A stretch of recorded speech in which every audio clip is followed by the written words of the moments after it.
for joining our community building webinar. I'm Dayle Gordon. I'm the marketing coordinator for Chatbot, and today I'm going to be your host. With me, I have Ditumiso, who is a lecturer at the AAA School of Advertising, and today we'll be covering the digital strategies that can actually help your performance in your business. And as we all know, we are in the midst of a pandemic, so most companies have been working, employees have been working from home, and we have allowed ourselves to actually look at different tools which help our day-to-day lives and make it easier. But before we get into the chat, I would like to take you guys through the agenda. So first we'll be having an introduction, and I'll be doing that via video this year. So I hope you guys enjoy that video. Then I'll be handing over to Ditumiso, who will talk. We'll then follow up with Q&A. So please, if you have any questions at all, please pop them through to our Q&A box and we will answer them all at the end of the webinar. I'd like to play the video. Hope you guys enjoy.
Thank you so much, everybody. If you'd like to know more about Chatbot, who we are and what we're so very passionate about doing, please visit us on our website. It's www.finchatbot.com, or you guys can check out our LinkedIn and Twitter page. Please follow and like. We'd really appreciate it. I'm going to now hand over to Ditumiso. The floor is yours. Awesome. Thank you so much. Let me just take over the screen. Okay. Are you able to see my screen? Yes, we can. Great stuff. So thank you so much for having me. I'm really delighted to be sharing this presentation with you today. So my name is Ditumiso Mahlaba. I'm a marketing communications lecturer at the AAA School of Advertising. So I have a total of 10 years working experience within the fields of marketing and communications, but I predominantly come from the mining and construction sector, or industry rather. So I specialize in digital marketing, business ethics, information systems, as well as marketing communications. So those are the courses that I primarily cover at AAA School of Advertising. So I'm going to give you an overview around a few digital strategies which organizations can adopt in order to enhance business operations in the current online era. So yeah, please do enjoy the presentation. So what are these digital strategies? Oftentimes we hear people mention digital strategies, digital tools, digital products. What exactly are we talking about? So the long and short of it is digital strategies are digital products in which are created to support organizations in reaching their ultimate goals at the end of the day. So these digital strategies are basically just assisting us or supporting us have effective communication with our clients, the manner in which we deliver our products and services to our clients, and obviously they look into optimizing the way in which we do things internally as an organization. So those are what we call digital strategies. So these are becoming more and more important because of the era or the time in which we are. I mean, there is a huge digital transformation. Some companies are slower, some are much faster in terms of remaining abreast of what is happening and how they can actually leverage from these digital strategies to better, have or build relationships with their customers. So these are the three key areas I'd like to focus on for today. So the first thing is highlighting the importance of project management software. So I'm going to primarily profile a software called Asana. And then next, I'm going to look at the importance of CRM tools. What is CRM and how these can best support you internally, as well as just in order for building your relationships with your customers. And the third point is realizing the importance of technology when it comes to B2B marketing through a software which is called Lead Feeder. So let's have a look at Asana, right? So Asana, the long and short of it is it's a software. It was really just created to make life easier for teams, large or small, to basically track the performance and or to really just monitor each and everyone's task and or contribution to a project. So these projects are primarily just day-to-day tasks that your staff would have. I think this particular software is becoming more important, especially in an age where we're working remotely. It's quite difficult for management to really assess the productivity levels of their staff members. But if you have something along these lines integrated into your systems, it just makes life easier to have a better understanding of who's doing what, when they need to complete that specific task, and basically when it's completed, who does it go to next, what is the next sort of step, and so forth and so forth. So we use Asana really for short-term to long-term projects or tasks or goals, and it's proven really to be quite effective in doing exactly that. So, I mean, they've got project management in mind. That's really just the basic interface of the system itself. So I think if you are familiar with a Gantt chart, this is really just the interface of how Asana is really created. So the start of a project, who is involved, how long is it going to take them to complete a specific task, and then it breaks down the day-to-day tasks that are assigned to that specific employee. So the nice thing about it is everyone is well aware of who is part of the team or part of the project, and we all just appreciate each of our roles. And when a task is completed by one person, who does it go to next, and so forth and so forth. So this just gives management comfort, as well as just a basic progress tracking system put in place, which just makes life so much easier to assess within your teams. So it's primarily used for project planning. It could be just the drafting of newsletters to the different customers which you've segmented. It could be a social media marketing campaign. It could just be literally anything and everything you can think of. So again, it's day-to-day tasks which you have assigned to your employees. So they talk about progress tracking, management of day-to-day tasks, file sharing, as well as just general project management. So that is basically what Asana does. So I personally use Asana. I sometimes use it just on a personal capacity to keep track of my day-to-day tasks. I mean, it sends out notifications and reminders of, items that I've kind of lodged in on the calendar. It syncs very nicely to Google and Outlook calendars as well, just to serve as reminders. And it integrates really to quite a number of other software that you may have integrated into your system already. So this is just really what Asana looks like. So each person has got an avatar. That's just an easy way of identifying who you are. And then there's different types of color coordinations in which you can basically set up. And these colors basically are just highlighting where you are in terms of the project. Okay, so the progress checking part of things is identified via a color coordination. So it will work differently, obviously, for different types of organizations. So this is just a survey that was done by Asana on their premium customers in terms of what has improved and how Asana has basically assisted them. So it clearly states that 80% of customers say that Asana increases accountability on their team. I mean, knowing who is doing what when does increase a sense of accountability. So if you have not completed a specific task, we will all know if we're all working on that specific project. 81% of customers say Asana helps them communicate about work more easily.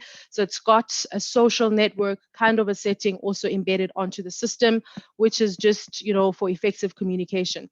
I mean, you can also download the software onto your mobile device. It works nicely as an app. So if you're working on the go, like some of us, we can also keep track of just what is happening on the system and basically attend to what is most urgent at that point in time. So 68% of customers say Asana makes their team's goals more clear, because each of us know what is expected of us and how much we need to contribute in order to achieve the overall goal of that specific project. 74% of customers say Asana helps their team meet deadlines. Obviously, if you have day-to-day tasks put in place or assigned to you, it just makes life so much easier for you to reach these deadlines on time. So it's task-oriented, it's deadline-oriented. Hence, this is a system that you would want to actually have, working within your teams. So Asana has made teams 1.45 times more efficient. 65% of customers say Asana has reduced the amount of email and status meeting with their team. So it eliminates, the number of emails, or eliminates you having to send reminder emails. How far are you? Have you done this? Have you completed this? Have you spoken to so-and-so? So everything is logged in on Asana, and everyone knows what is happening basically. So there is no need for you to send an email really to someone, because you know well aware what is happening, and there is, a status progress of whatever project it is that you have assigned to them. 66% of customers say Asana enables them to get more work done. So that is obviously inevitable, considering the type of system and software Asana actually is. So on a personal capacity, I can attest to these percentages, as well as someone who actually works on Asana myself, with various teams and different types of projects. So it's quite effective. And when it comes to deadlines, I don't think I have ever, missed a deadline since I've been using this kind of a system. So it works 100%, especially now that we're working remotely. It's not utilized to micromanage your staff necessarily. It's just to make sure that work is actually done. I mean, you not being able to see your team members at their desks in office, you kind of sometimes uneasy. I mean, I can also admit that when I am home, I don't necessarily work all the time. My productivity levels are actually much lower. So with Asana, I at least am motivated to ensure that I complete all the tasks assigned to me on a day-to-day basis. And there's nothing missing on my end in terms of building up to the completion of the project. So that is basically Asana. So this is absolutely a software which we can actually look at adapting or utilizing, especially in, a time when we're all working from home, online, and so forth and so forth. So why is it important for business? I mean, like I just mentioned now, there's obviously heightened productivity levels from your teams. It encourages collaboration because we know who's doing what, when, and how. It's goal and deadline orientated. And the last thing, and which is what's most important, it helps you get the work done efficiently, effectively, and it maintains obviously the communication within whoever is involved within that specific project that you are currently working on. So that is basically Asana and what Asana is all about. So this is just a basic interface of what Asana would normally look like if you're working on, let's say, a long-term kind of a project. So like I said, the color coordination could mean all sorts of things. You could be assigned a specific color so that we know that you are pink and you are doing this and that, and how long you're going to take basically to complete that specific task. So yeah, like I said, if you think of Gantt chart, this is exactly it. Each task is broken down into, specific timeframes. And once a task is completed, obviously the color changes. So if you are pink and your task is completed, you can choose to use a green, a lime green or something to highlight that Dayle has completed a specific task, and then it moves on to someone else, and so forth and so forth. So the tracking part of things in terms of, each one's contribution towards the completion of a project is nicely monitored from this system. And that is why Asana is just an amazing tool to use. So this again is just more of the interface of what it simply looks like. So, I mean, at the top would normally be the host or the manager and whoever is basically heading the specific project. You can add in whoever is necessary in completion of the project itself. So everybody will basically show up here or right at the top. And then obviously there's a calendar, and you get different types of notifications. It's chat enabled. So there's a whole lot going on the system, but it just simply makes life so much easier. And there's almost zero reason for you to ever have to send emails to your employees or your staff members that are involved in the project. So this is primarily focused on internal use. It's not necessarily effective if you're going to send out emails to a client, or if you're working with an agency or whatever the case may be. It specifically works on your company domain. So it will not pick up or allow you to assign a project to someone that is outside of the organization. That is the one limitation that I have found with Asana, but it obviously makes sense. The key concept around it is just ensuring productivity levels internally, and that work is actually done by each of your team members. So that's essentially what Asana is and what it's all about. Okay. So let's move on to the second digital strategy, right? So we've all heard of CRM here and there. Maybe we don't have a thorough understanding of what it is or what it does for us. So, I mean, we live in an age where customer centricity is, an approach to adopt. It's no longer necessarily about, the product itself. It's all about creating relationships with customers, understanding them and their need of your products, and nurturing these relationships over time. So this is then where these CRM tools come to play. So CRM simply stands for customer relationship management. It's about creating relationships, understanding your customers, knowing your customers, so that you can effectively customize specific communication relative for them, to them, and essentially at the end of the day, kind of influencing the purchase decision in the customer journey.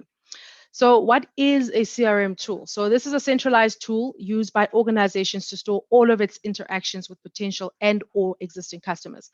Gone are the days of using Excel. I mean, if you currently are using Excel, I'm 100% sure it will be very difficult for you to kind of monitor the customer lifetime value of your leads and or your current customers. So it's important to have a centralized tool so that you can also backtrack and see the history of interaction and or purchases from a specific customer. So you need to have something like that and be kind of futuristic in forecasting.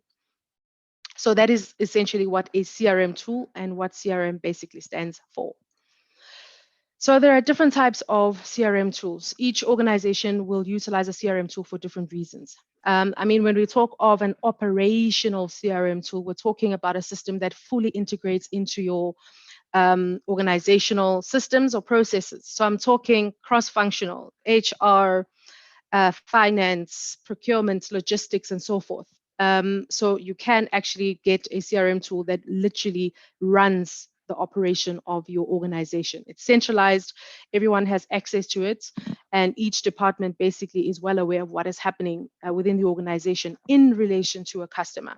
So what I mean by that is if there is going to be any interaction between a customer and finance maybe, or there's queries with invoicing or whatever the case may be, all of this will be logged onto the CRM tool. So we know who is actually interacting with a customer, who's busy with a specific customer, what information has been sent to the customer, and so forth and so forth. So on a more operational capacity, it's quite beneficial for internal processes, as well as just to manage, customer interaction as well. So some companies use CRM specifically for sales. I mean, CRM tools such as Salesforce are very good when it comes to that specifically. This is just to monitor, leads that are coming in, and who is basically handling all of these leads. What are the conversations your sales teams are having with these leads, and so forth and so forth. So what happens in this instance is basically each sales team will have a profile, and they will log in all of their leads, and basically there will be a progress report in terms of how far they are in closing the deal. Do they still need to nurture the lead itself, and so forth and so forth. So everything is logged onto the centralized system. And obviously then from an executive level, it just makes so much sense to have something like this in place, to have a better understanding of your sales team's performance, as well as general sales that are coming in. And then you have, companies who utilize CRM tools specifically for marketing communication purposes. So this is just the monitoring of different types of digital platforms utilized specifically for communicating and interacting and attracting customers online. So I'm talking the management of social media marketing, for example. So it goes into integrating these messages across your platforms, Facebook, Instagram, Twitter, LinkedIn, you name it. So you utilize this centralized system to basically send out one message right across. And the nice thing about it is it automatically resizes the images when posting out to these different types of platforms. I mean, if you're managing your website as well, it gives you analytics of what is happening on your website. If you're running a campaign on Google as well, it'll give you a clear indication of where these customers are coming from and which of these marketing sources are really valuable for the organization. Each of them will obviously have different types of value, but you need to then sit down and assess what actually works for you and what doesn't, and invest more in these marketing platforms that are actually bringing in the most value to you. So that's essentially the three different, uses or types of CRM tools, and the need of it within an organization. So having to understand CRM further. So CRM is a business strategy that aims to understand, anticipate, and manage the needs of an organization's current and potential customers. It's all about customers. You cannot talk about CRM and not mention your customer and the management of your customers, basically. So it really just goes back to emphasizing, understanding, and knowing who your customers are. CRM profiles customers for you so that you know exactly who you are dealing with, and then kind of groups them according to their need of your products and services. I mean, if it's a new lead, it will place the lead in a specific segment. So that is a nice thing about the tool as well. So it's a comprehensive approach which provides seamless integration of every area of business that touches the customer, namely marketing, sales, customer services, and field support through the integration of people, process, as well as technology. I mean, they specifically mention marketing, sales, customer service, and field support because, again, these are the people who are in constant communication with customers. So all of these interactions they're having with these customers can be logged onto the CRM tool so that you can assess the level of productivity in that sense. The key goal of every business is sales at the end of the day, but nowadays it's not easy to just make a sale just like that. Our customers are getting smarter and smarter, and therefore we need to find ways in which we can just work on really just creating solid relationships with them. So why you need a CRM tool? I mean, there's vast reasons why you would need a CRM tool, depending also on your internal processes. So it helps with sales processes, understanding different types of sales funnels and so forth. So the capturing of these leads and understanding the customer lifetime value of each and every one of your account is quite important. So when we talk of customer lifetime value, this is assessing how much a key account and or a customer is bringing to the organization. So that is valuable information that you need to have on hand. So CRM then captures all of this data and gives you all of this information on hand. It's also got marketing automation. So we spoke about different types of marketing communication platforms. I mean, it allows you to run various campaigns all at once, really. Limitlessly, honestly speaking. So, I mean, the automation of your email marketing campaigns, SMS marketing, whether it's automation on your websites and so forth and so forth, CRM tool can be utilized for all of that. I think some of you are well aware of the importance of remarketing. This is when a customer basically visits your website, spends a certain amount of time on a specific page and shows interest in a specific product. Then the remarketing kicks in. This is when you follow through your customer across other digital platforms and just sort of bring that specific product to their face as a reminder to sort of come back to your website and maybe just come back to make a purchase. So remarketing is 100% important, and you can actually do this utilizing the correct type of CRM tool.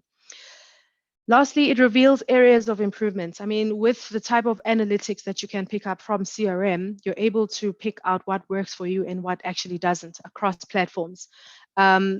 irregardless of what you're utilizing CRM for. So it's got 100% amazing analytics in place that you can also filter out depending on what is most important for your organization at that point in time.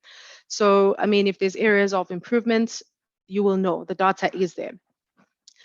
And that's what we primarily use CRM for as well. So the key thing to take away from CRM tools is that business is about building relationships with customers and also understanding the stages and levels at which a customer is placed at according to the customer journey. From the time you attract a customer, where did you actually attract them? How much interaction do they actually have or response do they have to your marketing communication efforts? All of that is quite important and it's detailed. The flow of their interaction with you is quite detailed on the CRM tool. So building relationships is the key thing to take away from CRM. It's also about nurturing client relationships. Closing a sale will take a while, but obviously if you understand that relationships take a while to also build, then you won't rush the process. So you just watch and monitor your customer and sort of realize what exactly it is they need from you so that you can package and customize relevant communication to them. So modern CRM tools are primarily used for the following, could be more: lead management, lead generation, and lead management. So you're using this CRM tool really as a data warehouse, right? Opportunity management, marketing campaigns and control, contact manager. I mean, the nice thing about it is it gives you the full contact details of a customer. So when it profiles a customer, for example, on social media, so it will give you the email address, their cell phone number, company, as much as you really need to know, it will basically profile and give that to you. So the tricky thing about CRM, especially when it comes to social media marketing, is when to actually approach the customer. I could be a customer simply browsing through your Facebook page and I kind of like some of the content that you've shared, but it does not necessarily mean I'm interested to make a purchase at that point in time. Now, you automatically have my details. Does that now give you a right to contact me? Not necessarily. This is when we talk about, nurturing of, this customer. So what you essentially need to do is just monitor my interaction with you. How much time do I actually spend on your social media platforms, and or do I even go as far as visiting your websites, spending a certain time viewing specific products on your websites? That is then when you can actually have an indication of whether or not there is opportunity. When it comes to improved customer experience, because you now know me, you know what I basically would be interested in from your organization, it's easier to then tailor specific communication towards me. Increased level of productivity. This could come from your marketing and or your sales teams. Collaboration improvements between sales, marketing, internal sales, field support if need be. And then we obviously take full advantage of the insights that we get from a CRM tool. There's so many things that a CRM tool can indicate to us. Some are problems that we were not even aware are there, but through careful understanding of these analytics, we're able to pick up on any of these really. So popular CRM tools, I mean, there's a whole list and range of different types of customer relationship management tools. The key thing is to maybe just have an understanding or do a study of each of them and what they actually can do for your organization, and select one that is obviously price compatible and will give you the necessary return on investment at the end of the day. So, I mean, there's your Salesforce, HubSpot, Zoho, Microsoft Dynamics, SAP, Sugar CRM. There is quite a long list of current CRM systems in the industry. Personally, I've worked on Salesforce, HubSpot, as well as Microsoft Dynamics, and those really are just quite amazing, especially from a lead nurturing perspective, as well as a campaign building perspective. The analytics, the tracking, and so forth is quite amazing and very detailed. Hence, this is something that you might want to have a look at as well. Okay, so that is it on the CRM side of things. Now we move on to what we call lead feeder. So lead feeder is the third digital strategy I'd like to make you aware of if you're not already aware of it. So it's quite difficult to really, have a strategy which is really just focused at B2B marketing. I've heard a lot of people actually just even feel social media marketing does not actually narrow down or is not effective for B2B marketing. I feel it is effective. Anything that you really just utilize from a marketing front would be effective. The key thing is that you get the targeting right. That for me is how things are supposed to be done. So in any case, lead feeder focuses on your websites and who visits your websites. So a lot of us, run reports on a month-to-month basis and make a noise about the number of people who visit our websites. All good and well, amazing, great job. I mean, if you're running a campaign, whether on Google, social media, which is a traffic generating kind of campaign, it's great to see numbers of people who are reacting to your campaign at the end of the day, right? But do we actually know who these people visiting our website are? Do we actually understand who this traffic actually comprises of? Which companies do they actually come from?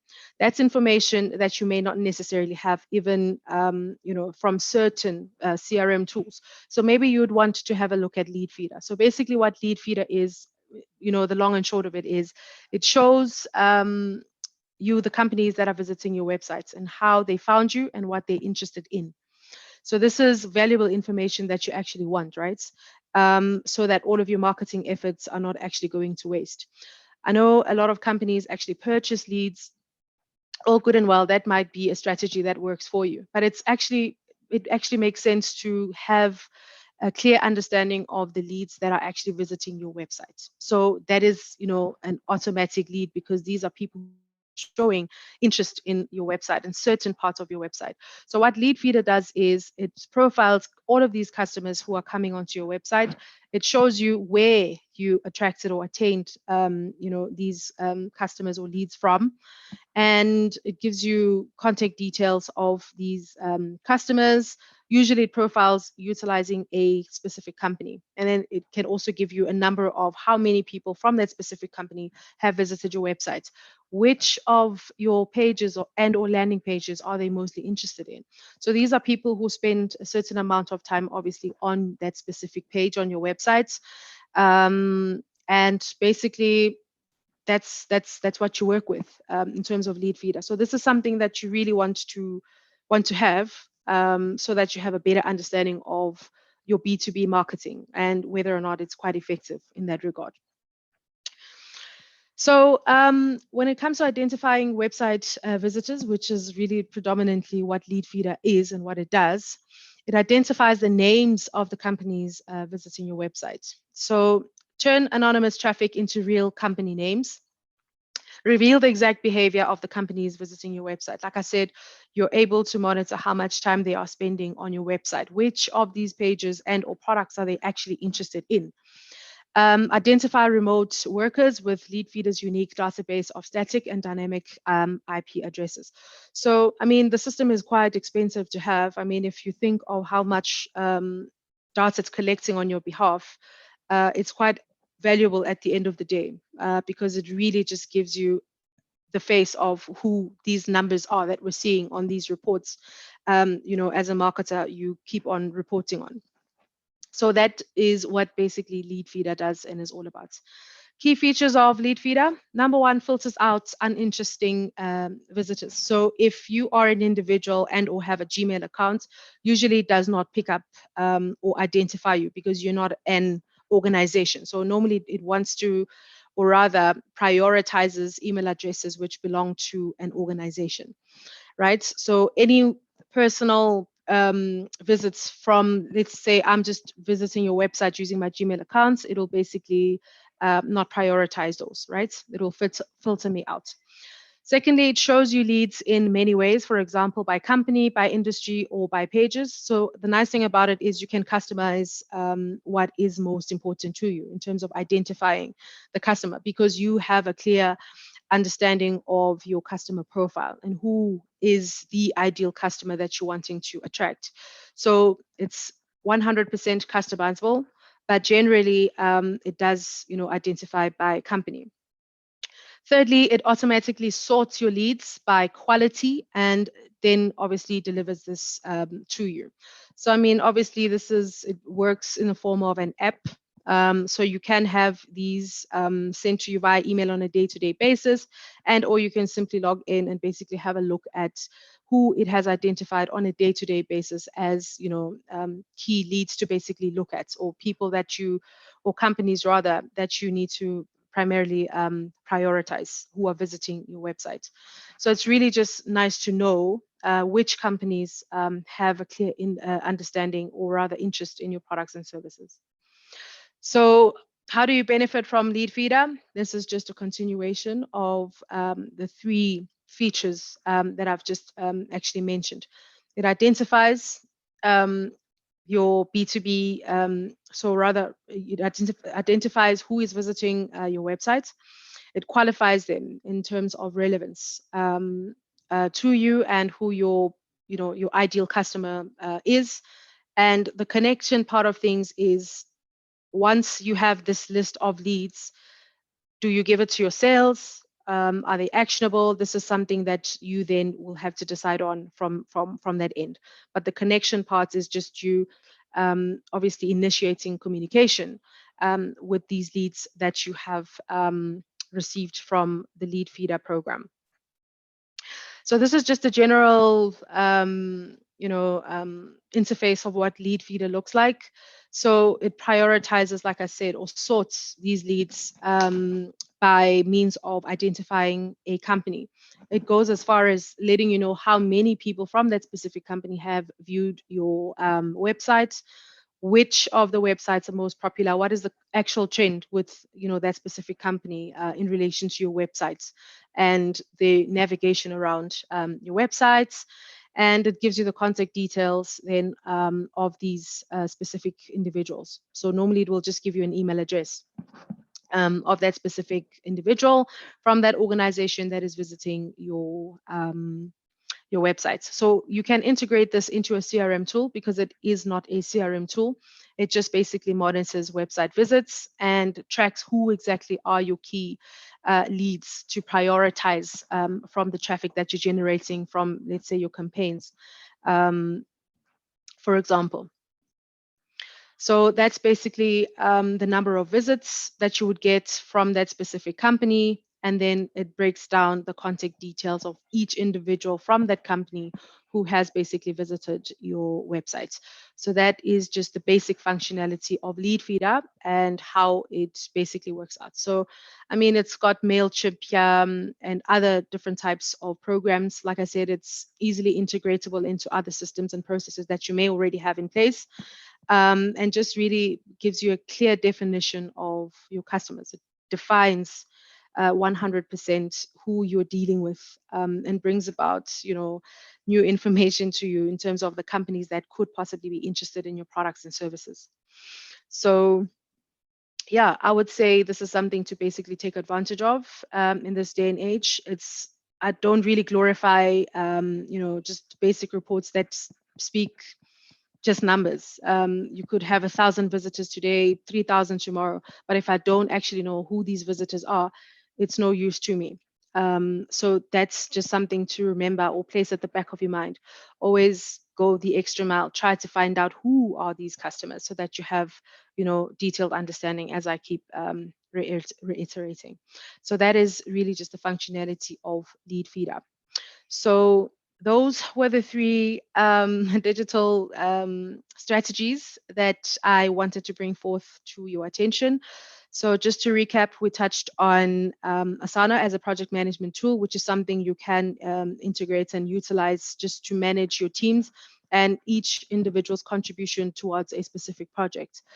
So it's just to maximize productivity and ensure each and every one basically meets their deadlines. And then we looked at CRM tools. There are different types of CRM tools and therefore needs of the tool itself. So basically it's just reinforcing customer centricity, the way in which we communicate to our customers, identifying these customers, what type of campaigns we can utilize to communicate better to them. So that's essentially where CRM actually comes to play. And then lastly, we looked at Lead Feeder, which basically looks at your website and who is visiting your website. So again, if you're running a specific campaign, you wanting to generate traffic to your website, which is the key goal. But who are you actually attracting? Who are these people that are making up these numbers that you're seeing on your reports at the end of the day?